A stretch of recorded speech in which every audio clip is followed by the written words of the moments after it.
ايوه بالظبط زي ما انت قريت كده، في اضرار للسعاده، وعمر ما هيحصل في القناه هنا ان انا هديك عنوان على اساس مثلا ان انا اشد انتباهك او كده واجي اقول في الفيديو بقى حاجه تانية. لا، طالما انت قريت ان انا كاتب في عنوان الفيديو اضرار السعاده، يبقى انا هكلمك عن اضرار السعاده فعلا في الفيديو ده. لو انت اول مره تشرفني في القناه، حابب اقول لك المحتوى ده عن كل ما هو نفسي، يعني كل ما هو في داخل حضرتك، وازاي نتحكم في عقلنا، وازاي نفهم، مش نتحكم، ازاي نفهم عقلنا، وكل حاجه لها علاقه بالسلام الداخلي والسعاده الحقيقيه. وده يودينا بقى لموضوع الفيديو، وهو ان انا ما اقصدش السعادة الحقيقية، لان السعادة الحقيقية ملهاش اضرار، ولكن اقصد ايه بالسعادة اللي هي ليها اضرار وخلي بالك منها، اللي هي اللذة، الاحساس بالنشوة. فاهم الاحساس ده اللي هو الهاي قوي ده، الفرحة الجامدة دي او السعادة الجامدة دي، ليه يا نادر هي مضرة وهتضر نفسيتي في ايه؟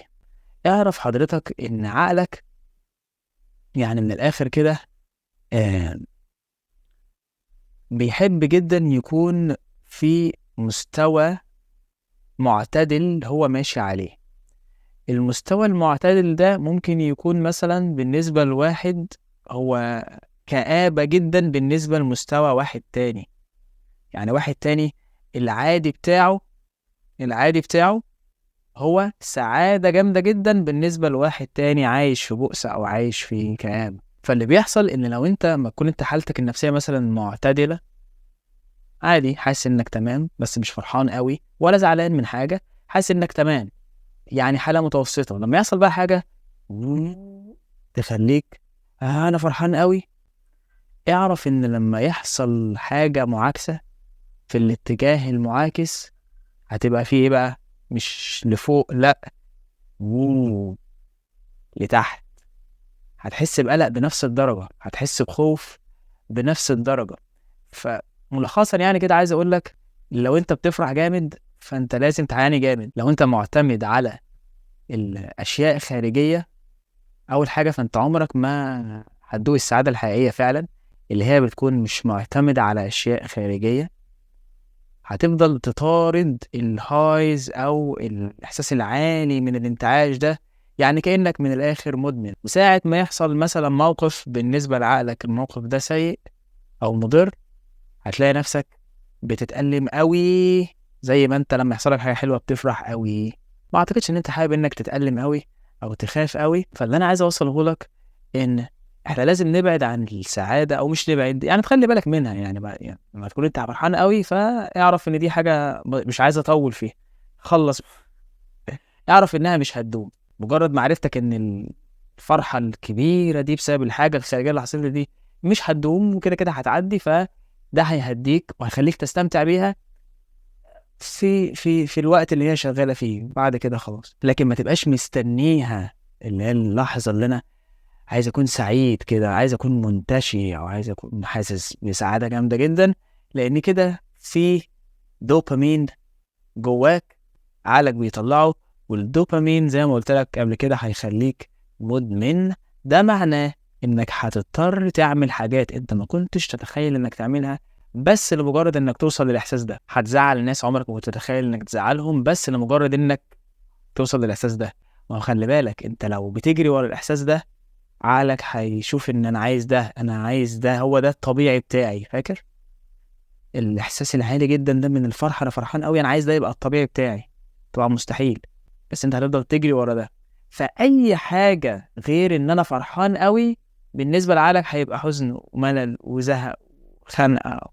اوه، هتبقى اقل حاجه تنرفزك، تزعلك، اقل حاجه تحسسك ان الدنيا بايظه. ولكن السعاده الحقيقيه اللي اجمل بكتير من الاحساس ده، من الفرحه اللي هي دايما، السعاده الحقيقيه خلي بالك دايما ما بتروحش، بس انت ممكن تغطيها ببعض التصرفات الغبية اللي ممكن تعملها بعقلك، وطبعا مش فاهم انت بتعمل ايه. ممكن انت تغطي السعادة الحقيقية دي، لكن السعادة الحقيقية دي موجودة. السعادة الحقيقية هي السلام الداخلي، او الاحساس بانك انا مش معتمد على اي حاجة خارجية، انا مبسوط من غير سبب. طبعا ده مش هينفع يجي من يوم وليلة، انت لازم تدرب عقلك على حاجات معينة كتير، وتغير في فهمك حاجات كتير عشان تلاقي نفسك ايه ده، انا بقيت وصلت المرحلة دي وحاسس ان كل حاجة تمام وانا قاعد لوحدي مع حالي، مفيش اي حاجة خارجية بسطاني. ولما تحصل حاجة خارجية مش هتديني احساس ان انا عملت كده او انا السبب في النجاح ده. لا، هتستمتع بالنجاح اثناء ما هو دايم، وهتبقى بالنسبة لك حاجة خارجية. لما يحصل فشل مش هتعاني، ما انت بالنسبة لك كل حاجة بره زي بعضها. وفعلا لو انت مش معتمد على حاجات خارجية تفرحك، تخيل واحد فرحان على طول، هتلاقي لوحده كده بياخد قرارات بس علشان ده القرار الصح، مش عشان هو لو عمل كده هيفشل او لو عمل كده هينجح. هو مش شاغل باله يفشل ولا ينجح، اهم حاجة يكون لسه عايش في الاحساس اللي جواه من السلام الداخلي او الرضا. فان هي احلى تبقى قاعد منتظر فرحان جامد وبالنسبة لك ده الفرحة، واي حاجة تانية تبقى اكتئاب، انت كده زيك زي المدمنين. ولا انك تكون قاعد وانت قاعد في بيتك او قاعد في او ماشي في الشارع، كل لحظة هي لحظة تمام، يعني سعيدة سنة، في احساس من السعادة فوق المستوى الطبيعي سنة.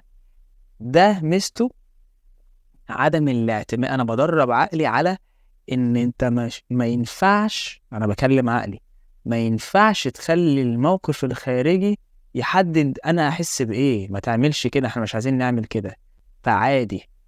فساعة ما يحصل حاجة جامدة جدا او مخيفة جدا بالنسبة لناس كتير او تقلق ناس كتير، هتلاقي انت نفسك لا، انا مرتاح والفترة الصعبة دي شغالة والموقف الصعب ده شغال وانا مرتاح. معود عقلي ان مش المواقف اللي بتحدد حالتنا النفسية. دي كانت أضرار السعادة. أنا عن نفسي مش حابب إن أبقى تحت رحمة مواقف خارجية تسعدني وغير كده مبقاش مبسوط. لأ، أنا عايز أتعلم عن السعادة الحقيقية اللي هي لا تعتمد على مواقف خارجية وملهاش أضرار.